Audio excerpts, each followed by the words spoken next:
नमस्कार, जय हिंद बच्चों। जैसा कि आप लोगों ने पिछले वीडियो में क्वेश्चन नंबर 1 तक कंप्लीट कर लिया था और उसका कुछ बेसिक पढ़ लिया था। अब इस वीडियो में हम सीखने वाले हैं क्वेश्चन नंबर 2 और उसके आगे के क्वेश्चनों को सॉल्व करेंगे।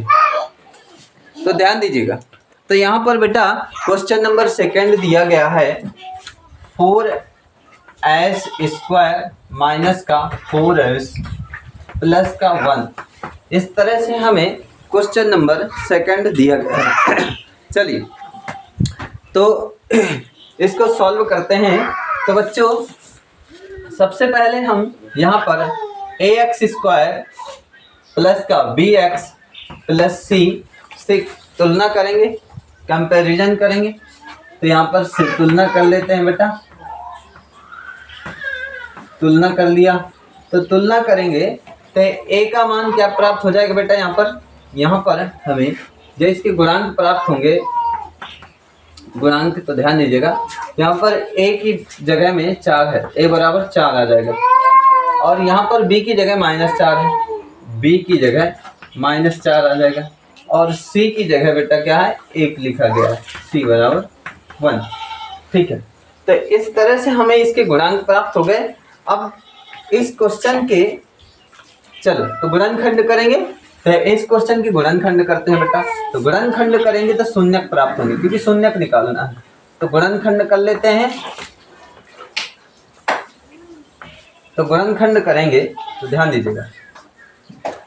तो यहाँ पर बेटा 4s² माइनस का 4s और प्लस का 1 दिया गया है। इस तरह से ये क्वेश्चन दिया गया है। तो हमने बताया था जब भी किसी भी बहुपद के या समीकरण के गुणनखंड करने हो तो आपको क्या करना है कि जो हमारे पास में x² वाला गुणांक है, x² के गुणे में है, यहाँ पर ये अचर दिया गया है, s लिया गया है। तो यहाँ पर s² के गुणे में जो 4 है, तो 4 का गुणा 1 में कराएंगे, अचर पद में कराते हैं। तो यहाँ पर बेटा हमें 4 गुणे 1 प्राप्त होगा। तो इसका जो फाइनली रिजल्ट मिलने वाला है वो 4 ही रहेगा, 4 एकम 4 मिलेगा। ठीक है, तो अब हमें 4 के इसके ऐसे गुणनखंड करने हैं। ठीक है, 4 के हमें ऐसे गुणनखंड करने हैं कि -4 मिलना चाहिए जोड़ने या घटाने पर। ठीक है, तो यहाँ पर बच्चों हम 4 की गुणनखंड करेंगे तो यहाँ पर 2 गुणे 2 कर सकते हैं, 2 दूनी 4 आ जाएगा यहाँ पर। ठीक है, और इसको जोड़ेंगे तब भी यहाँ पर 4 आएगा। तो यहाँ पर हम क्या करें, इसको एक को -2 रखें, दूसरे वाले को भी -2 रखें, तो हमें क्या मिल जाएगा बेटा, -4 मिल जाएगा। तो इस तरह से हम इसके गुणनखंडों को लिख सकते हैं। तो यहाँ पर क्या हो जाएगा, यहाँ पर 4s² माइनस का 2s प्लस का 1। तो इस तरह से हमने इसके गुणनखंड कर लिया। अब ध्यान दीजिएगा, इसमें कॉमन कर लेते हैं बच्चों। तो सबसे पहली बात, इसमें 2s का कॉमन करते हैं। इसमें 4 है तो 4 का नहीं कॉमन करेंगे क्योंकि यहाँ पर 4 नहीं, तो 2 का कॉमन कर लेते हैं। तो 2 और s भी है तो s का कॉमन कर लिया, तो 2 बचा, यहाँ पर 2s बच गया एक, तो 2s बचा बच्चों यहाँ पे। ठीक है, इसके बाद में इधर 2s का कॉमन हो चुका है तो यहाँ पर 1 बचने वाला है, तो 2s - 1 बचा। अब यहाँ पर जो है तो हम क्या करें बच्चों, -1 का कॉमन कर लेते हैं। -1 का कॉमन करेंगे तो यहाँ पर माइनस हट जाएगा, 2s बचेगा, 2s बचने वाला है। और यहाँ से माइनस कॉमन हो जाएगा तो ये माइनस हो जाएगा। ठीक है, तो 2s - 1 हो गया। इसके बाद में आपको याद रखना 2s - 1 दोनों ब्रैकेटों में है। ठीक है, 2s - 1 का कॉमन कर लेते हैं। तो 2s - 1 एक ब्रैकेट में और 2s - 1 दूसरे ब्रैकेट में। ठीक है, तो यह हमारे पास में इस तरह से हमें इसके गुणनखंड प्राप्त हो गए। अब हमें इसको 0 के बराबर करें तो हमें इसके मान मिल जाएंगे, शून्य मिल जाएंगे। तो 2s - 1 बराबर 0 करेंगे तो s बराबर मिल जाएगा हमें 2s बराबर 1। अब 2 को भेज देंगे बट्टे में तो s बराबर हो जाएगा 1/2। ठीक है, तो s बराबर हमें मिल जाएगा 1/2। तो यहाँ पर भी वही है 2s माइनस 1 बराबर 0। तो यहाँ पर क्या हो जाएगा बच्चों, ध्यान दीजिएगा, इसको उधर भेजेंगे तो 2s बराबर होने वाला है हमारा 1, तो s बराबर आ जाएगा 1/2। तो यहाँ पर बेटा जो हमारे पास में s के दोनों सेम मान मिल रहे हैं, तो एक मान को हम अल्फा मान लेंगे, अल्फा बराबर 1/2 हो जाएगा, और जो हमारे पास में बीटा आ जाएगा बेटा, बीटा बराबर भी 1/2 आ जाएगा। तो अल्फा और बीटा के मान हमने फाइंड कर लिया है। अब इसके शून्यकों तथा गुणांकों के बीच में संबंध की जांच कर लेते हैं। चलो तो यहाँ पर जांच कर लेते हैं बेटा, तो जांच करेंगे इसकी। चलो तो जांच करते हैं, तो हमें पता है बेटा कि अल्फा प्लस बीटा बराबर कितना होता है, माइनस का b/a, और अल्फा इंटू बीटा बराबर क्या होता है, c/a। ठीक है, तो अल्फा प्लस बीटा, अल्फा का मान 1/2 प्लस बीटा का भी 1/2, तो यहाँ पर क्या हो जाएगा, और b का मान कितना है बच्चों, लो हमने यहाँ पर शून्य को गुणांकों को मैंने इरेज कर दिया। यहाँ पर a का मान हमारे पास में 4, b का मान -4 और c का मान 1 है। ठीक है, तो इस तरह से हमने लिख लिया। तो यहाँ पर क्या है बच्चों, यहाँ पर b का मान कितना आया है, हमारे पास में -4 है। ठीक है, और यहाँ पर माइनस ऑलरेडी लगा हुआ बेटा, ऊपर इसमें माइनस लगा तो माइनस लगा, -4, और यहाँ पर a का मान कितना है, 4 है। ठीक है, तो माइनस माइनस प्लस हो जाएगा, 4 से 4 काटेंगे तो 1 हो जाएगा। यहाँ पर बेटा एक बात याद रखना, जब हर बराबर होते हैं, जब हर बराबर हो इसके, तो करना क्या है कि ऊपर वालों को सीधे जोड़ देना है। ठीक है, तो यहाँ पर क्या हो जाएगा, 1 + 1 कितना हो जाएगा, 2, और बटे में क्या रहेगा, 2 ही रहेगा, बराबर। यहाँ पर क्या था हमारे पास में, यहाँ पे बच्चों कितना आया था, माइनस माइनस प्लस हो गया था, तो यहाँ पर 4/4 आया।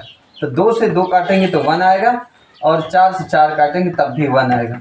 तो यहाँ पर क्या है बच्चों, बेटा यहाँ पर दोनों पक्ष बराबर आ चुके हैं।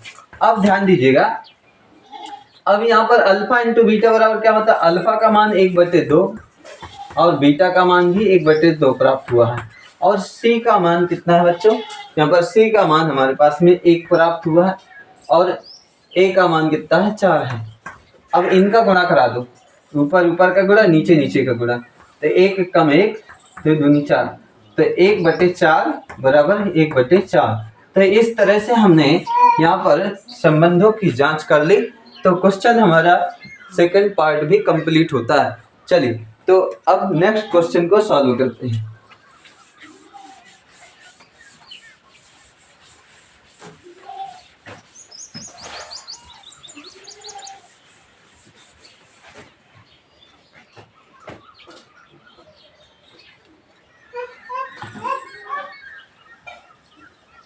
चलो तो यहाँ पर बेटा क्वेश्चन दिया गया है थर्ड पार्ट इसका, इसमें दिया है 4u² प्लस का 8u, इतना दिया गया है। तो सबसे पहली बात इसमें कहने का तात्पर्य क्या है कि यहाँ पर आगे कोई भी कांस्टेंट नहीं दिया गया है, मतलब वो कांस्टेंट क्या है, 0 है। इसका मतलब ये 0 मतलब कुछ भी नहीं, प्लस में हम 0 चाहे जितने लिख दें कोई मतलब नहीं है। तो यहाँ पर क्या है कि कांस्टेंट हमारा 0 है। तो बेटा हम इसको लिख सकते हैं कि ax² plus bx plus c से तुलना कर देंगे, से तुलना करेंगे बेटा। तो यहाँ पर हमें a बराबर क्या आ जाएगा बेटा, 4, ठीक है, b बराबर क्या हो जाएगा 8, और c बराबर 0 हो जाएगा।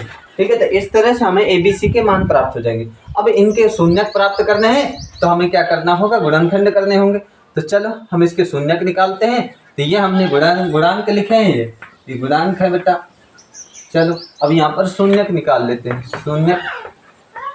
शून्यक निकालेंगे तो 4u² प्लस का 8u, ठीक है, इतना लिखा गया है, प्लस 0 का मतलब गुणांक लिखने के लिए मैंने लिख दिया।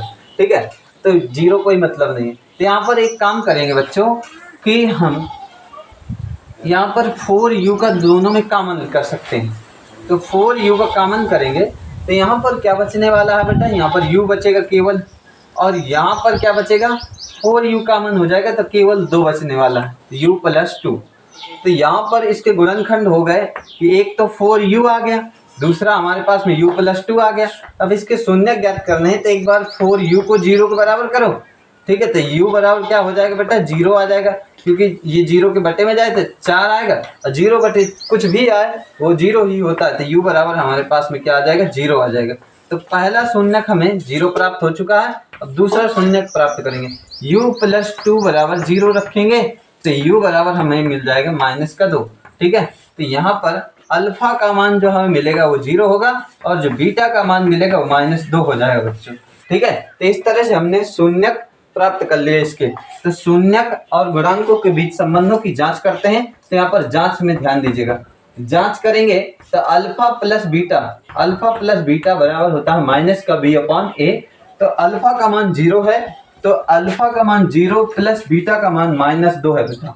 तो -2 बराबर -b/a। तो b का मान कितना बेटा, यहाँ पर 8 दिया गया है, तो 8 और a का मान कितना है, 4 है, और माइनस का होता है यहाँ पे, तो माइनस लगा लो, ठीक है। तो यहाँ पर -2 बचने वाला है, यहाँ पे -2, और 4 दूनी 8, तो यहाँ भी -2 प्राप्त हुआ बेटा। तो यहाँ पर ये हमने जांच किया।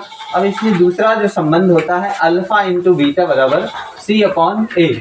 तो अल्फा का मान कितना है, 0 दिया गया है, और बीटा का मान कितना दिया गया है बेटा, यहाँ पर -2 बराबर c का मान कितना है, 0 है, और यहाँ पर a का मान कितना है, 4 है।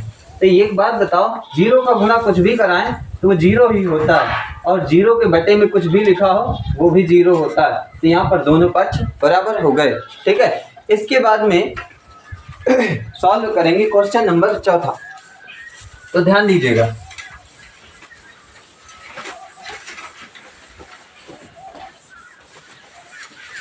क्वेश्चन नंबर 4 कुछ इस तरह से दिया गया है। नहीं, 4 ये तो सॉल्व किया था हमने। अच्छा, तीसरा क्वेश्चन छोड़ गए हैं, ठीक है। तो यहाँ पर बच्चों हमने 3rd नंबर का क्वेश्चन गलती से 4थे नंबर का सॉल्व कर दिया है, तो कोई बात नहीं, ध्यान दीजिएगा। इसमें जो है तो यह हमारा तीसरा क्वेश्चन है बच्चों, उसको सुधार लीजिएगा। वो 4था वाला प्रश्न मैंने सॉल्व कर दिया है। तो यहाँ पे लिखा है 6x² -3 और -7x, ऐसा लिखा गया क्वेश्चन, ठीक है। तो इस तरह से एक क्वेश्चन लिखा गया है, तो इसमें थोड़ा सा प्रश्न को घुमा दिया है और कुछ नहीं, ठीक है। तो ध्यान दीजिएगा, क्या करना है आपको, सबसे पहले इस प्रश्न को क्या करना है भाई, ये बहुपद है, तो बहुपद को मैंने बेसिक क्लास में मानक रूप लिखवाया था, मानक रूप बताया था कि घात के घटते हुए क्रम में लिखना बहुपद को, बहुपद का मानक रूप कहलाता है। तो सबसे पहले इसकी घात कितनी है बेटा, 2 है, फिर ये वाले पद की घात 1 है, और ये वाले पद की घात 0 है, ठीक है। तो ये वाला पद पहले आना चाहिए।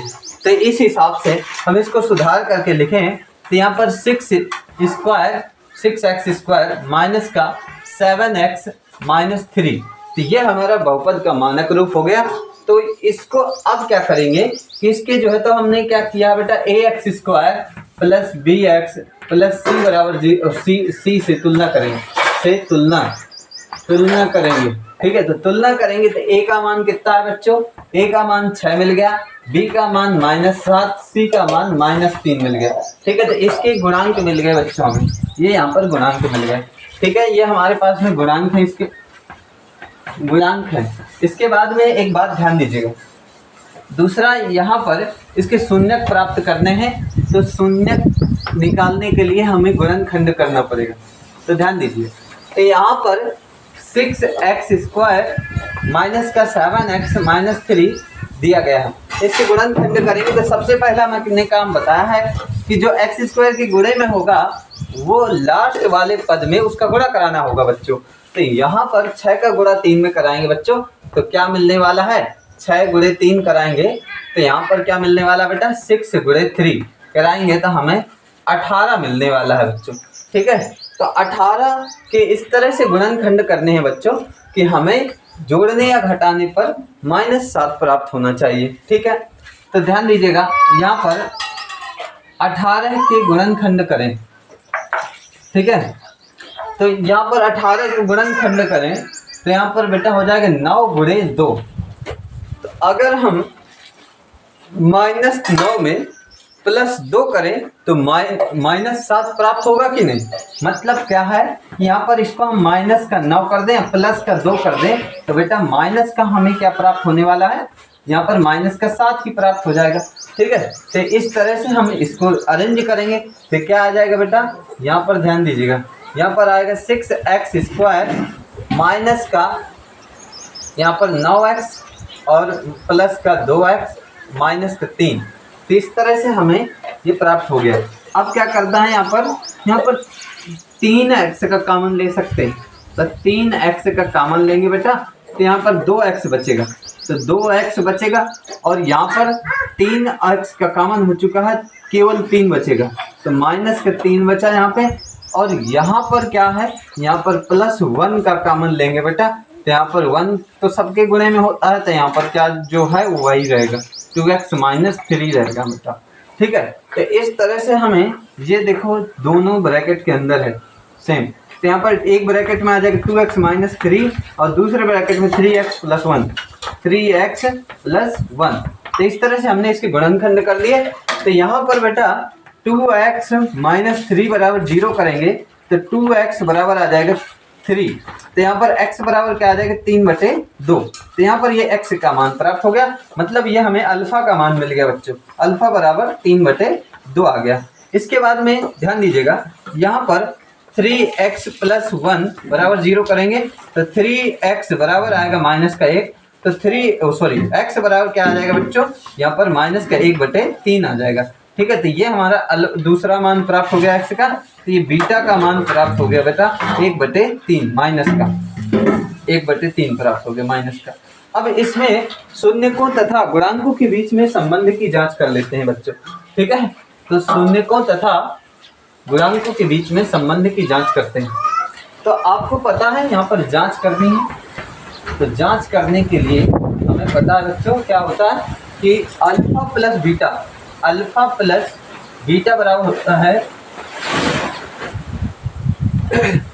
आंधी बहुत ज़्यादा चल रही है, देखिए, तो अल्फा प्लस बीटा बराबर होता है -b/a।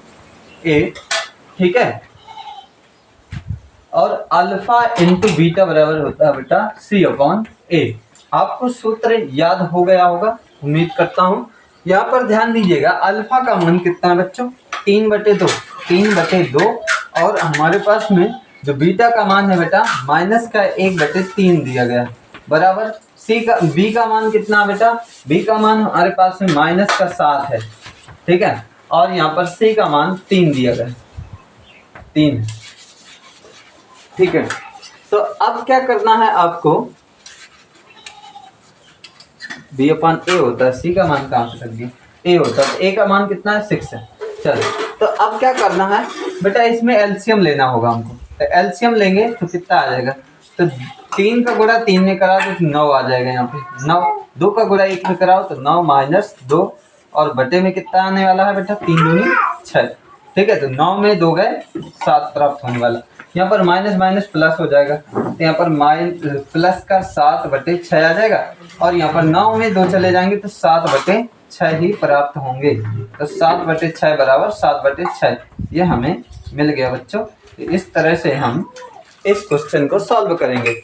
इसके बाद में बेटा ध्यान दीजिएगा, अल्फा इंटू बीटा बराबर c/a। तो अल्फा का मान हमें दिया गया है 3/2, और यहाँ पर बीटा का मान कितना है बेटा, -1/3 बराबर सी का मान कितना है बेटा, 3 है। ठीक है, -3 है, और यहाँ पर ए का मान कितना है, 6 है। ठीक है, तो यहाँ पर देखो 3 से 3 कट जाएगा, तो ये -1/2 बचेगा, -1/2, और इससे काट दो 3 दूनी 6, तो यहाँ पर भी -1/2। तो दोनों पक्ष बराबर आ चुके हैं बेटा। तो हमने इस तरह से क्वेश्चन नंबर 3 को सॉल्व कर लिया है, और क्वेश्चन नंबर 4 हमने इससे पहले बता दिया है बच्चों।